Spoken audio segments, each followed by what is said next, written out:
Dan bila kita sebut tentang ekstrim, dalam bahasa Arab ada beberapa perkataan yang merujuk kepada ekstrim, antaranya ghulu, antaranya tatarruf, antaranya al-unf dan tashaddud dan seumpamanya. Walaupun ada perbezaan sedikit, tapi perkara yang utama merujuk kepada mujawazatul had, tindakan yang melampaui batas yang telah ditetapkan ataupun melampaui batas yang sebenarnya. Itu ekstrim. Dan ekstrim ada di mana-mana.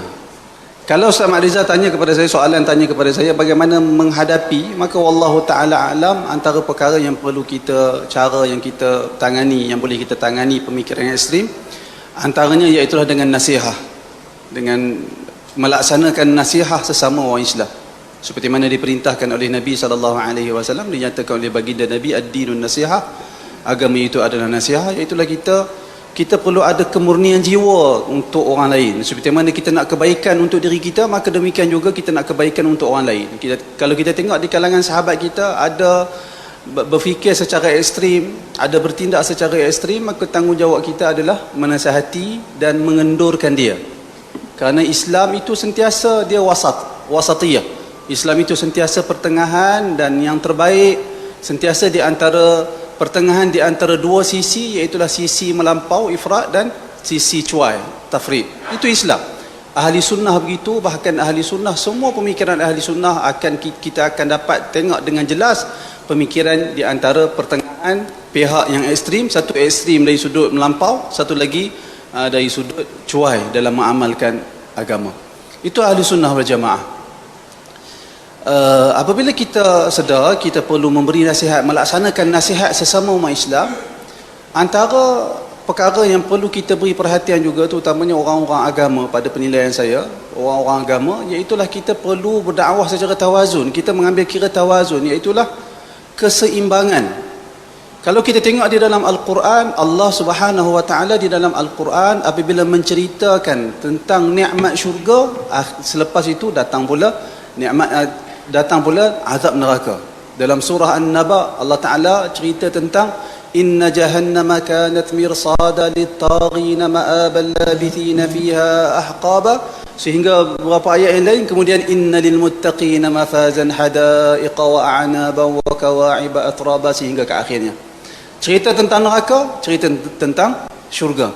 Demikian juga hadis Nabi SAW ada menyebut tentang nikmat syurga, ada juga memberi ancaman tentang azab neraka. Apa tujuan perkara itu? Iaitulah perlu kepada manusia ini, perlu kepada keseimbangan.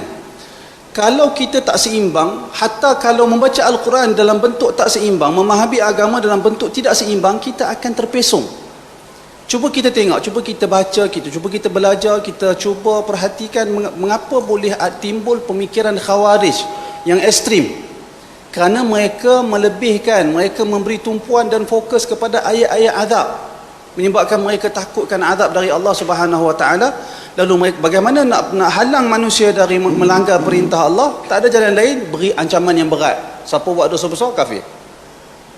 Kenapa? Kerana dia tak ada keseimbangan. Manakala di pihak lain timbul pihak murjiah. Tak apa, buat apa pun, buatlah dosa bagaimanapun, iman kita setara dengan iman Abu Bakar As-Siddiq. Kenapa perkara itu berlaku? Kerana tak seimbang. Mereka hanya fokus kepada ayat cerita tentang keampunan Allah, cerita tentang nikmat, tentang keluasan rahmat Allah, lalu menyebabkan melahirkan orang yang dia rasa macam dosa besar tak ada masalah, buat maksiat pun iman setara dengan iman Abu Bakar As-Siddiq dan Umar radhiyallahu anhuma. Itu bahayanya tidak seimbang.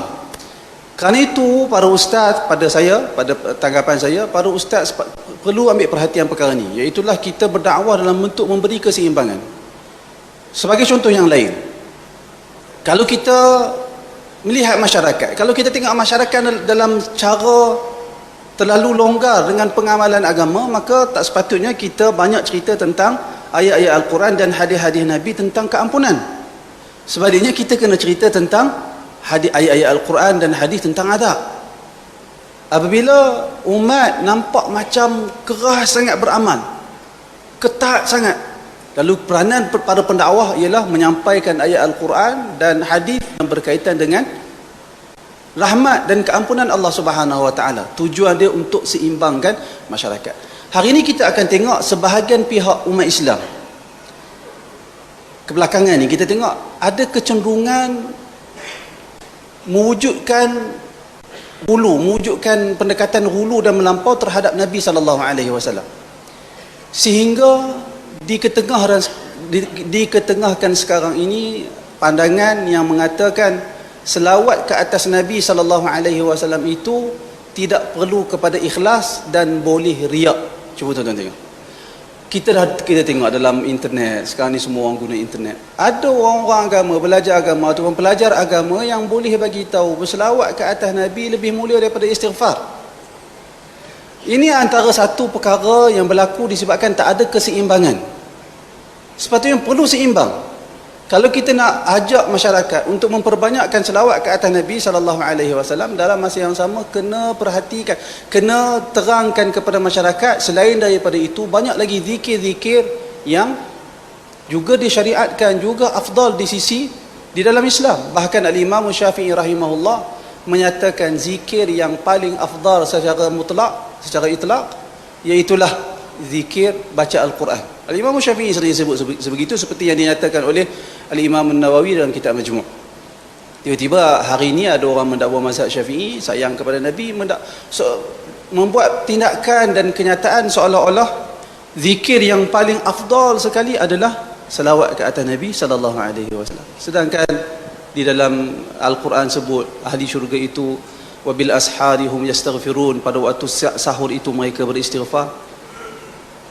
Kita sebenarnya perlu kepada ilmu, penjelasan dengan cara yang benar, di mana selawat itu, di mana kedudukan dia, istighfar di mana kedudukan dia, itu sepatutnya. Tetapi apabila ada golongan yang membawa pendekatan ekstrim dalam memuliakan Nabi, timbul masalah-masalah yang seperti yang saya nyatakan sebentar tadi. Dan saya nak sebut kepada tuan-tuan supaya perkara ini kalau datang kemudian tuan-tuan boleh tanggapi perkara itu, iaitulah isu selawat tidak perlu kepada niat, tidak perlu kepada ikhlas, boleh riak dan seumpamanya.